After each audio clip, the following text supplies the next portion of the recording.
Hello hello everyone. ఈరోజు fish curry చేద్దామండి. ఇది చేప శుభ్రంగా బాగు చేయించి కట్ చేయించి తీసుకొచ్చారనమాట. దాన్ని ఇప్పుడు ఆ ముక్కల్ని మ్యారినేట్ చేద్దాము. దానికి అల్లం వెల్లుల్లి పేస్ట్ 1.5 స్పూన్ వరకు వేసానండి. కొంచెం తీసి ఉంచాను, అది మనము ఉల్లిపాయ వేపినప్పుడు వేద్దాం. సాల్ట్ అండి,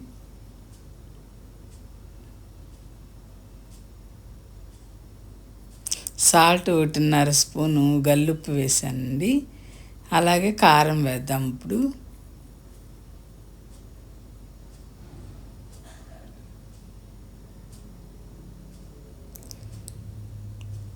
3 స్పూన్లు కారము, కాస్త పసుపు,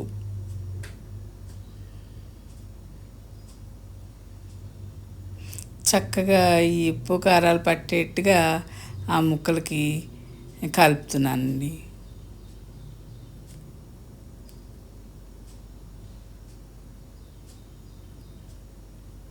కాస్త ఆయిల్ కూడా వేస్తే బాగా కలుస్తుంది అనమాట ముక్కలన్నిటికీ. ఆ ఉప్పు, కారం, అల్లం వెల్లుల్లి పేస్ట్ రుచి అన్నీ పడతాయి.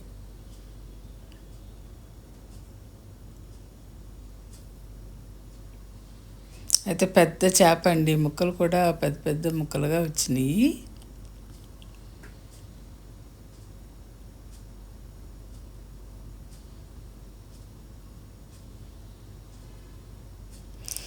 ఇది మ్యారినేట్ చేశాను కదా, ఇప్పుడు కూర చేద్దామండి.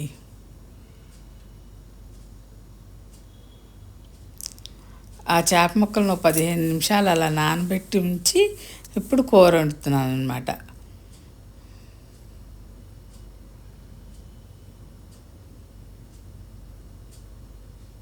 అప్పటికప్పుడు ఉప్పు కారం వేసే కంటే అలా మ్యారినేట్ చేసి ఉంచితే బాగుంటుంది. ఇప్పుడు ఆయిల్ పోస్తున్నాను. నాన్ వెజ్ కర్రీకి ఆయిల్ కొంచెం ఎక్కువే పడుతుందండి.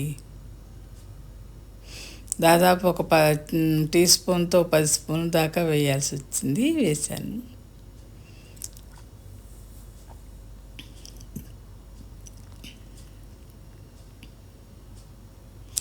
అయితే ఈ చేపను పులుసు పెట్టుకుంటేనే బాగుంటుంది అన్నమాట.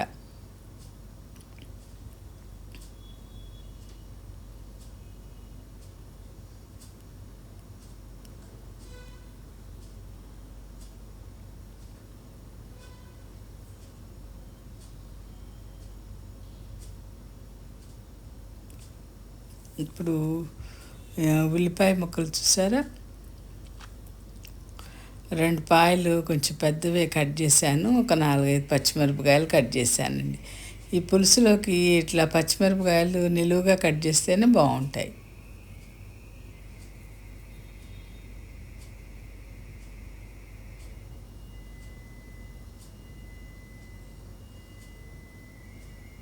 ముందు కొంచెం మెంతులు వేసి వేగినాక ఈ ఉల్లిపాయ పచ్చిమిరపకాయలు వేసాను అన్నమాట.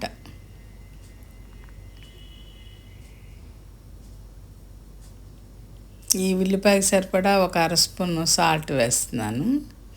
దాంట్లో ఒక 1.5 స్పూన్ వరకు వేసాం కదండి చేప ముక్కలకి, మిగిలిన దీంట్లో వేస్తున్నాను అనమాట ఒక 1/2 స్పూన్.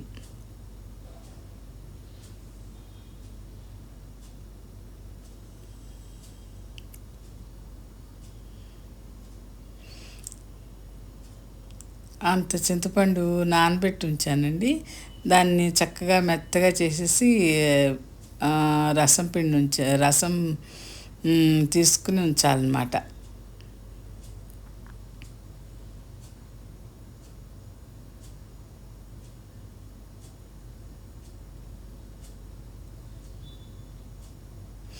అయితే ఈ నాన్ స్టిక్ కళాయిల్లో చెక్క గరిటెలే వాడాలంటారు కదా, అందుకని అదే వాడుతున్నానండి. ఇందాక ఒక 1/2 స్పూన్ పైన అల్లం వెల్లుల్లి తీసి ఉంచాం కదా, అది ఇప్పుడు వేసేస్తాం.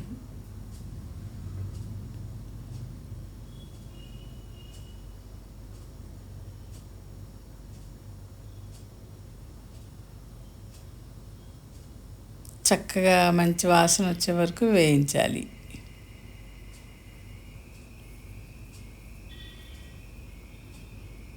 దీంట్లో కూడా కొంచెం చిటికెడు పసుపు, కారం, ఆ ఉల్లిపాయ దీనికి సరిపడా కారం,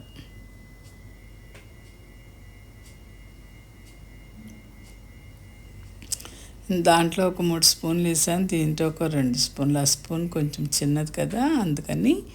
అయితే మనం కొంచెం కారం తక్కువ తినేవాళ్ళైతే ఒక స్పూన్ తగ్గించుకోవచ్చండి.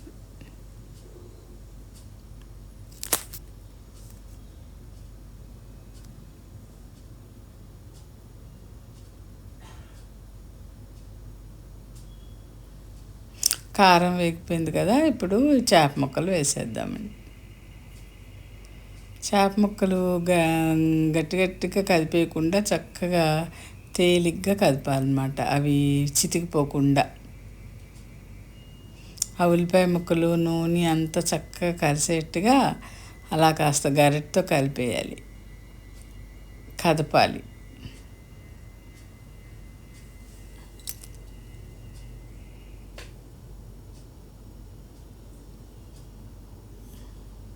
అలా ముక్కలను కూడా కొంచెం పరిచినట్టుగా చేసి ఇప్పుడు చింతపండు రసం వేయాలి. చేపలను ఎక్కువగా పులుసు పెట్టుకుంటేనే బాగుంటాయండి. కొన్ని చేపలు అయితే అసలు ఎగురుకు పనికిరావు. అయితే ఈ చేప ముక్కలు కొన్ని వేపుడు చేసుకున్నా బాగున్నాయి. ఇలా ఉప్పు కారం కలిపినయే ఒక 4 ముక్కలు పక్కన పెట్టుకుని కావాలంటే వేపుకోవచ్చు అన్నమాట.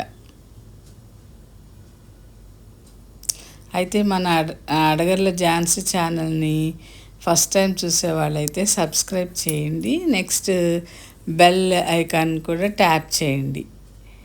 మా అప్పుడు ఎప్పుడు వీడియోస్ చేస్తే అప్పుడు మీకు నోటిఫికేషన్ వస్తుంది, చూడొచ్చు అన్నమాట.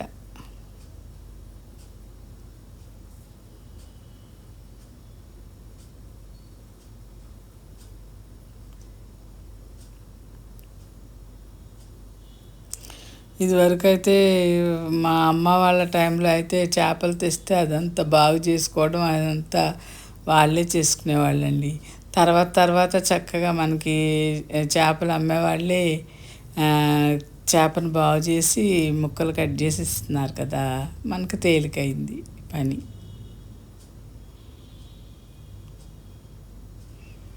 గరిటతో కదపకుండా ఇప్పుడు కాస్త క్లాత్ పట్టుకుని వేడి తగలకుండా అలా కుదిపితే చక్కగా అవి ముక్కలు నీళ్ళల్లో మునిగేట్టుగా అడ్జస్ట్ అయ్యి చక్కగా ఉడుకుతాయి అన్నమాట. గరిటతో కదిపినప్పుడు చాలా నెమ్మదిగా కదపాలండి, లేకపోతే విడిపోయి బాగుండదు, తినడానికి చూడడానికి బాగోదు, కలిసిపోతాయి. చేప ఉడికినాక కూడా వడ్డించుకునేటప్పుడు కూడా జాగ్రత్తగా కొంచెం వెడల్పు గరిటతో తీసుకుని వడ్డించుకోవాలి.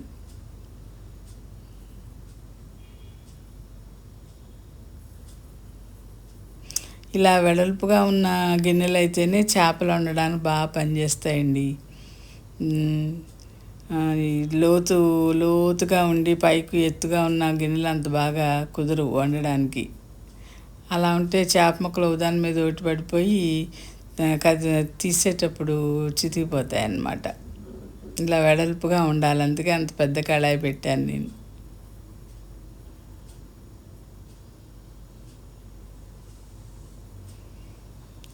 అలా మరుగు పట్టినాక ఒక 20 నిమిషాలు ఉడికితే చాలండి. చేప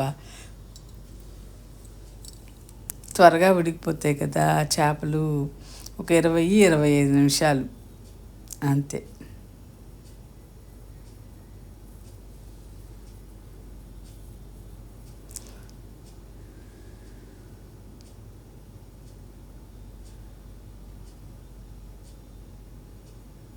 అలా ఉడికినాక కాస్త కొత్తిమీర జల్లేసి మళ్ళీ కొంచెం సేపు ఉంచాను అన్నమాట.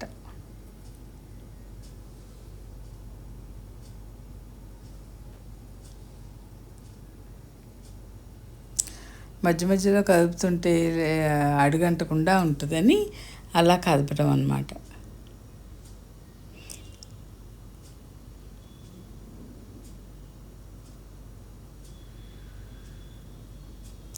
అయితే పులుసు కొంచెం ఇదిగానే ఉంటుంది కాబట్టి, లూజ్గానే ఉంటుంది కాబట్టి పెద్దగా అడుగంటదిలేండి.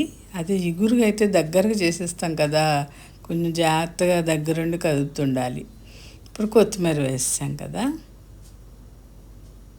మళ్ళీ కాస్త మూత పెట్టి ఉడకనిస్తే సరిపోతుంది. ఆల్మోస్ట్ మన కర్రీ రెడీ అయిపోయినట్టే, ఫిష్ కర్రీ.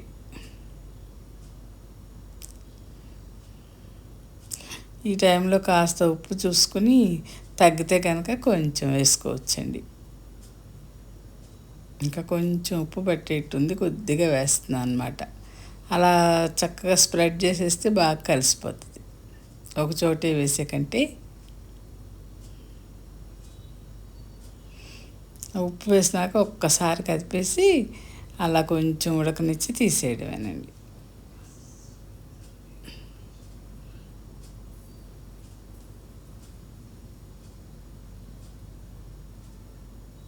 అయితే పులుసుకి మెంతులు తాలింపు వేస్తేనే బాగుంటుందండి.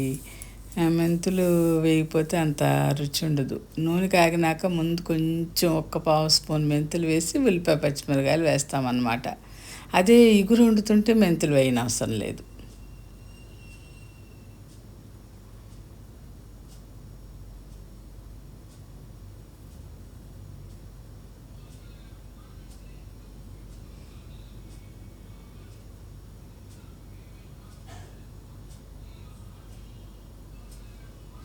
చక్కగా చుట్టూ ఆయిల్ తేలింది కదా, ఆ, కూర రెడీ అయిపోయినట్టే అనమాట.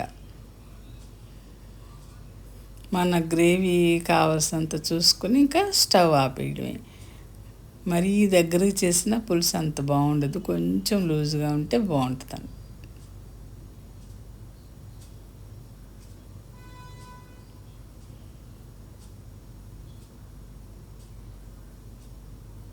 సరేనండి, మరి ఉంటా.